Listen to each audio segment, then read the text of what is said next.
Lorsqu'un homme tente désespérément d'enterrer ses secrets en jetant un autre par-dessus un pont, il ignore qu'un témoin inattendu, caché parmi les roseaux, assiste à la scène. Ce témoin est Malik, un garçon de 13 ans, dont l'acte de courage impulsif va déclencher une chaîne d'événements mêlant trahison, bravoure et révélation capable de briser des vies. Le soleil déclinait à l'horizon, inondant la rivière d'une lumière dorée.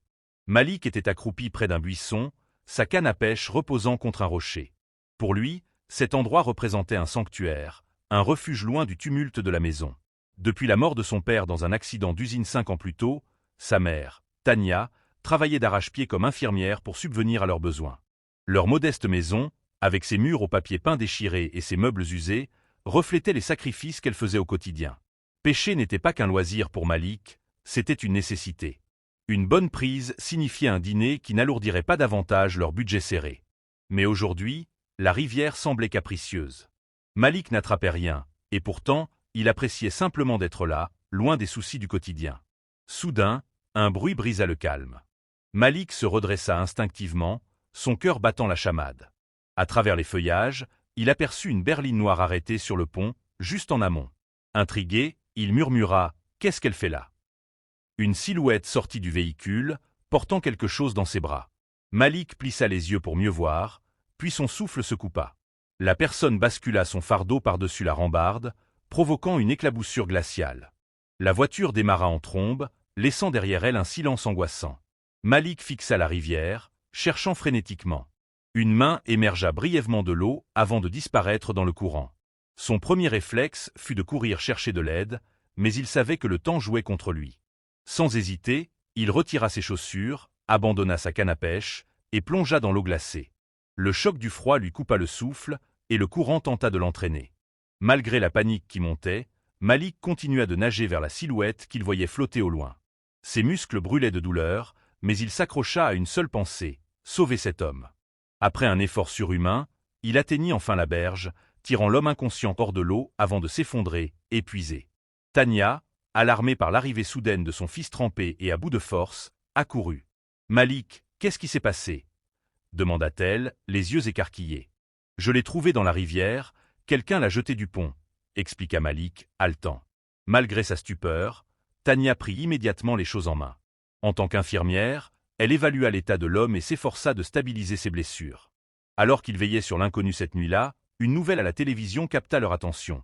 Richard Greaves, un milliardaire philanthrope, avait été porté disparu, et sa voiture avait été retrouvée abandonnée près du pont. Tania et Malik échangèrent un regard stupéfait. L'homme allongé sur leur canapé n'était autre que Richard Greaves. La situation prit une tournure encore plus complexe lorsque Richard se réveilla. Bien qu'amnésique au début, il se souvenait de fragments d'un incident violent impliquant une berline noire. Mais pourquoi avait-on tenté de le tuer? Et qui se cachait derrière cette tentative? Au fil des jours, Richard commença à retrouver ses forces. Il expliqua à Malik et Tania qu'il détenait des informations compromettantes sur des individus puissants, des secrets qui avaient coûté la vie à d'autres avant lui. Malik, malgré sa peur, comprit qu'il avait sauvé bien plus qu'un homme ce jour-là. Il avait sauvé une vérité qui pourrait tout changer. Ensemble, ils élaborèrent un plan pour protéger Richard et exposer les responsables. Ce qu'ils ignoraient, c'est que ceux qui avaient voulu le faire taire n'avaient pas encore abandonné leur quête. Malik et sa famille allaient bientôt être plongés dans une lutte pour la justice, où leur courage serait mis à l'épreuve comme jamais auparavant. Tania referma la porte du salon à clé, son regard parcourant rapidement la pièce, comme si elle cherchait à anticiper une menace invisible. Malik, assis sur une chaise, fixait Richard, qui buvait lentement une tasse de thé. Le silence pesant fut finalement rompu par Richard. « Ils savent que je suis vivant maintenant, et ça les rendra encore plus dangereux. »« Qui ça, ils ?» demanda Tania, son ton plus ferme qu'elle ne l'aurait voulu. Richard posa la tasse sur la table basse, ses mains tremblant légèrement. Son visage, bien que marqué par la fatigue, affichait une détermination farouche. Des hommes d'affaires puissants, corrompus. Pendant des années, j'ai été aveugle à ce qui se passait dans mes propres entreprises. Mais il y a 6 mois, j'ai découvert quelque chose. Des transactions illégales, des détournements de fonds et des liens avec des réseaux criminels. Quand j'ai voulu en parler, ils m'ont averti. Ils m'ont dit de rester à ma place ou je le regretterais. « Et vous n'avez pas écouté » murmura Malik, devinant la suite. Richard hocha la tête. « J'ai refusé de me taire. J'ai rassemblé des preuves, des documents, des enregistrements. Mais ils m'ont traqué. Ils m'ont tendu un piège ce jour-là sur le pont. Tania croisa les bras, une inquiétude visible sur son visage. Vous avez dit que vous avez des preuves. Où sont-elles? Richard releva les yeux, un éclat de panique traversant son regard. Elles sont cachées. Dans un endroit sûr. Mais je n'ai pas encore pu les transmettre à quelqu'un de confiance. Si elles tombent entre de mauvaises mains, c'est fini. Malik, dont l'esprit vif travaillait déjà à toute allure, demanda. Ces hommes, ils savent que vous êtes ici. Richard secoua la tête. Pas encore. Mais ils ne tarderont pas. Ils surveillent tout. Quand ils verront que je ne suis pas mort, ils chercheront partout. Tania inspira profondément et posa une main rassurante sur l'épaule de son fils. Nous ne pouvons pas rester ici. Si ces hommes sont aussi dangereux que vous le dites, ils finiront par nous trouver. Nous devons partir. Partir où? S'enquit Malik, l'inquiétude perçant dans sa voix. Richard releva la tête. Il y a une personne qui peut nous aider. Une ancienne journaliste d'investigation que je connais. Elle s'appelle Clara Legrand. Elle vit dans une petite ville, à plusieurs heures d'ici. Si nous atteignions sa maison, je pourrais lui transmettre les preuves. Elle saura quoi faire. Tania hésita un instant. Quitter leur maison, leur vie, même pour une courte période, représentait un risque énorme. Mais elle savait qu'ils n'avaient pas le choix. Très bien. On part à l'aube. Le départ précipité. À la première lueur du jour, Tania et Malik chargèrent leur vieille voiture avec le strict nécessaire. Des vêtements, de la nourriture et quelques affaires personnelles. Richard, bien qu'affaibli, insista pour les accompagner. Avant de partir, Tania fit une dernière vérification. Tout semblait en ordre. Jusqu'à ce qu'elle remarque une voiture garée à une centaine de mètres de leur maison. « Malik, démarre la voiture, tout de suite !» ordonna-t-elle d'une voix tremblante. Malik, bien qu'hésitant, obéit. Richard se glissa à l'arrière, Tania s'installant sur le siège passager.